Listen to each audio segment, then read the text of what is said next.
बिस्मिल्लाहिर्रहमानिर्रहीम बिस्मिल्लाहिर्रहमानिर्रहीम। अस्सलाम वालेकुम। मैं अली अख्तरी मेकन और आप देख रहे हैं बॉक्स न्यूज़ लियाकत चैनल को। यूट्यूब पे सर्च करें बॉक्स न्यूज़ लियाकत और चैनल को सब्सक्राइब करें। आज की गहरी बात इस समाज के साथ एक दिन कबल प्राइम मिनिस्टर इमरान खान साहब ने कौम से खिताब किया और उसमें कुछ वादे किए।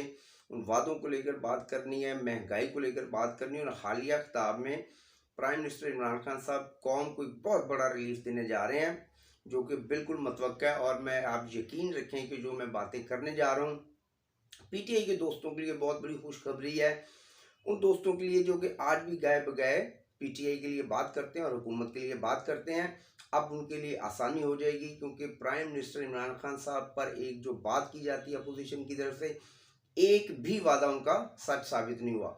तो आप यकीन रखें, बिल्कुल तसल्ली रखें कि प्राइम मिनिस्टर इमरान खान साहब ने जो कौम से वादे किए हैं, एक एक वादा सच होगा। मैं इस खिताब की बात कर रहा हूँ।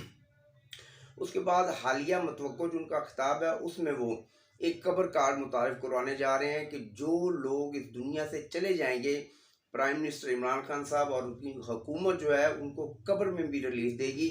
और पीछे जो इंसान इस धरती पर मौजूद है उनके लिए तो रिलीफ ही रिलीफ है इंशाल्लाह। बड़ी तफसील से और बड़ी तवज्जो से आपने भी बात सुननी है, बिलखसूस से कब्र कार्ड वाली। 2 दिन कबल इमरान खान साहब ने कौम से खिताब किया और बार बार अपनी टीम वर्क का वो जिक्र कर रहे थे, लेकिन जहाँ तक मुझे याद है कि आज तक भी आपने कभी भी टीम वर्क का नाम नहीं लिया। आपने हमेशा यही कहा है कि मेरी जद्दोजहद, मेरी कामयाबी, मेरी 22 साल मेहनत का समर है। लेकिन कल आपको टीम याद आ रही थी और बार बार आप टीम का जिक्र कर रहे थे। हमें तो ये भी याद है कि जब 1992 का आप वर्ल्ड कप जीते तो उसमें भी टीम नाम की कोई चीज़ नहीं थी। आपने कहा था मेरा ख्वाब था, मेरी कप्तानी थी, और वो स्पीच भी आपकी मुतनाज़ा हो गई। महंगाई का असल रीज़न क्या है? महंगाई की जो बात है उस पर अभी तक कोई बात ही नहीं कर रहा कि ये महंगाई किस वजह से हो रही है, मुल्क में अवाम को इतनी अजियत किस वजह से दी जा रही है, और असल महंगाई के पीछे किस बंदे का सारा किरदार है।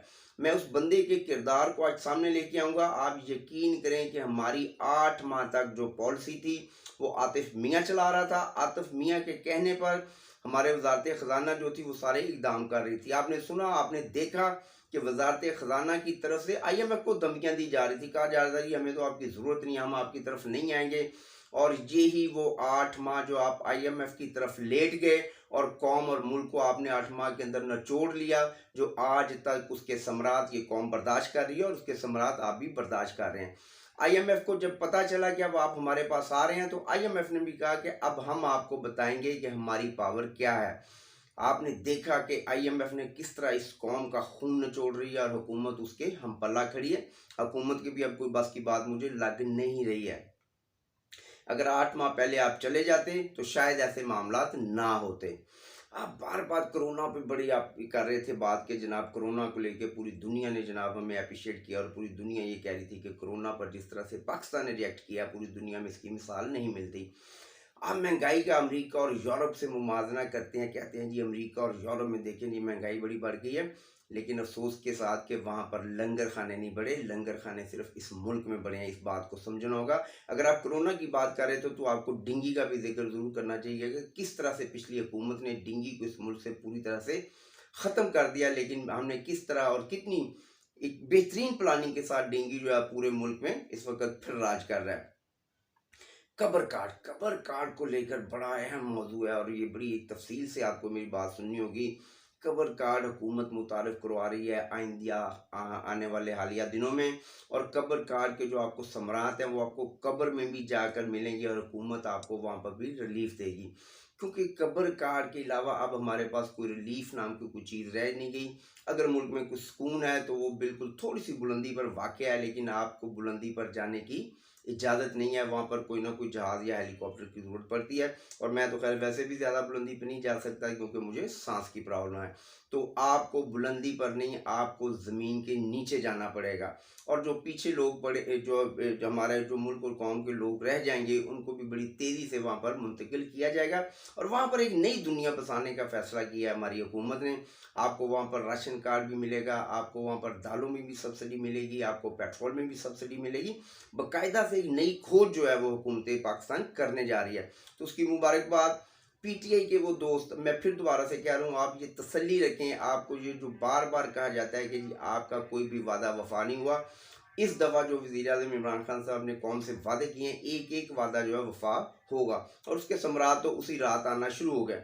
जब बजट पेश हुआ, मैं बार बार वो बात करता हूँ कि मैंने कहा था कि 35 से 40 रुपये पेट्रोल ऊपर जाएगा 3 माह के अंदर, लेकिन जनाब यहाँ तो 60 या मेरा 70 रुपये तक की लगभग पेट्रोल और डीजल की कीमत ऊपर जा चुकी है। इन बातों को समझना होगा। ये जो मामलात हैं इस कौम के ऊपर बड़े भारी बन रहे हैं। ये आखिर इसकी बुनियादी वजह क्या है? बुनियादी वजह यही थी कि अगर आपने IMF के पास जाना था तो आपको टाइम पे जाना था।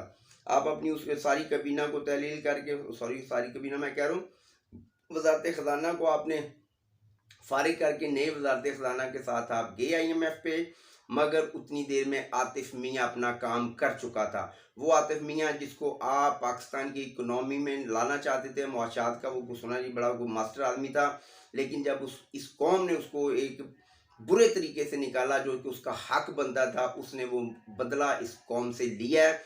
अब ये बात ज़ाहिरी बात है, आपको पता है, लेकिन आप कौम के साथ शेयर नहीं कर सकते।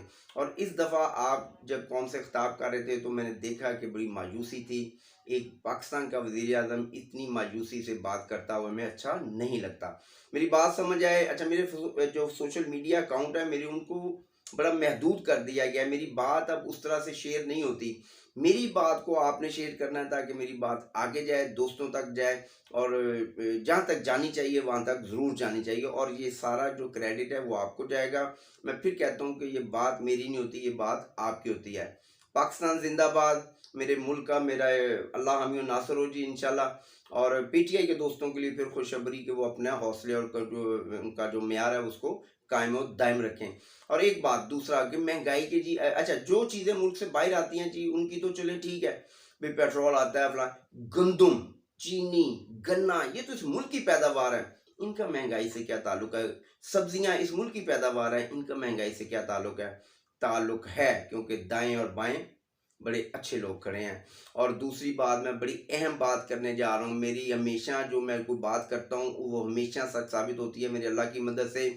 अनकरीब पाकिस्तान के जो मिनिस्टर्स हैं, पाकिस्तान के जो MPs हैं, MNAs हैं, वो खुलकर हुकूमत के खिलाफ खड़े होने वाले हैं आइंदा चंद दिनों के अंदर। आपको याद होगा जब मैंने पहले भी ये पेशेंगोई की थी, पेशेंगोई नहीं होती, कोई ना कोई ज़राए होता है इंसान का, तो उस वक़्त भी 4 से 5 MNA जो थे उन्होंने खुलकर मुखालफत की।